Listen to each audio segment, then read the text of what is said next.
And music is like a kind of sculpture.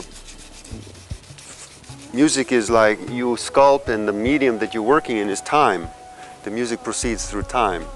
Whereas with a sculpture, the medium is space. You see the whole thing in one moment of time, but the thing unfolds in space. Whereas music, it unfolds through time, but the space is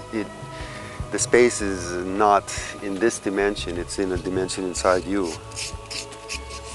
But they're all forms of sculpture to me. Or you can say they're all forms of music. We call them different names because it's more easy to talk about them, but it's really not so different to me.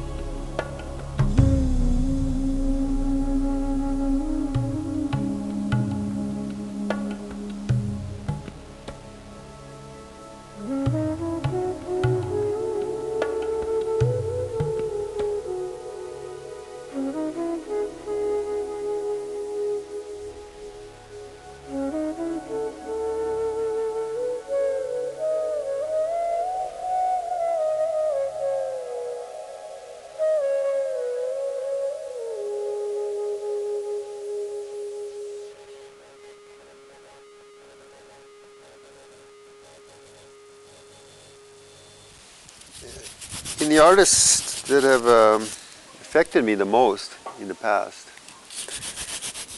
I would say the first was Michelangelo, of course. He was my hero when I was growing up. And when I first came and lived in Florence, I used to go to see everything he did, to see the real thing, not just photos of it. And this was really wonderful to feel the energy of that man. What a creator he was. And the pieces of his which I came to love the most were those unfinished slaves that you see in the Accademia in Florence. They're like pulling themselves out of the rock, and they're still a part of the rock. And I love those very, very much. The way he knew exactly when to stop a piece when it's not finished per se, but it's finished enough that your mind completes the image and it becomes more powerful. It's like you're participating in that statue. Then I was very much moved by the ancient Greek sculptures which I saw in the Louvre. I spent many, many days sitting on the floor of the Louvre drawing those ancient statues, nudes, usually without arms or heads, but perfect, really a sense of harmony and proportion and grace, and the grace of the feminine body, which totally touched me and changed my eyes. There's nothing of sexuality in those statues, but a pure sensual and spiritual elegance, which I totally love, and which has affected everything I've done since then.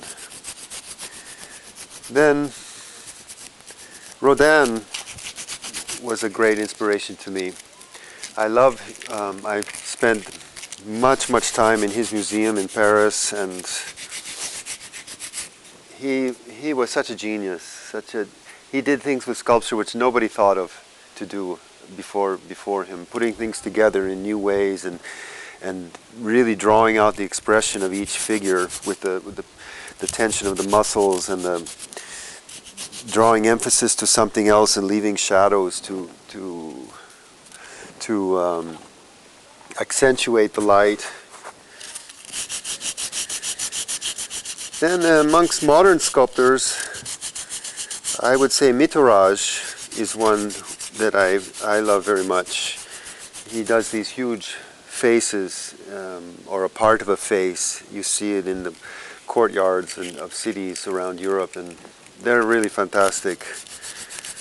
There's a power in his sculptures which is very impressive to see.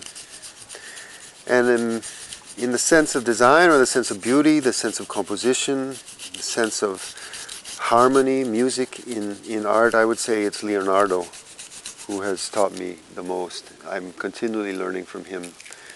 His use of shadow and light and sense of proportion, sense of composition is simply out of this world. As for the future, in this point I'm really finishing a cycle of about 15 years here in Italy. 15 years of study and work, and I was basically coming from a very classical direction. Really putting a lot of emphasis on the sacred feminine, the sense of the feminine in my art.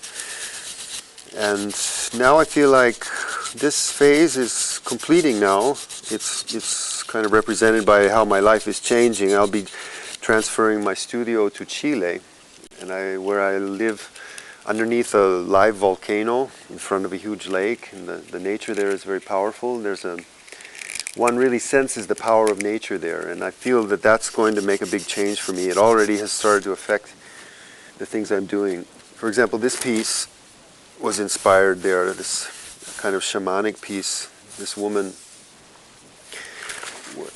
who is kind of flying into the sky on the wings of an eagle. I call it rebirth. And this was inspired by being there underneath that volcano.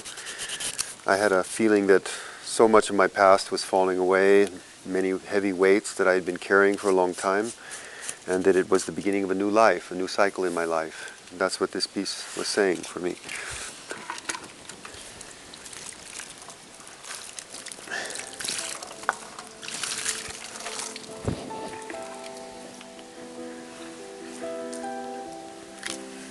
So as for the future, I don't know. It's wide open. We'll see what comes from being in a new situation, in a new atmosphere. I can't say what will come.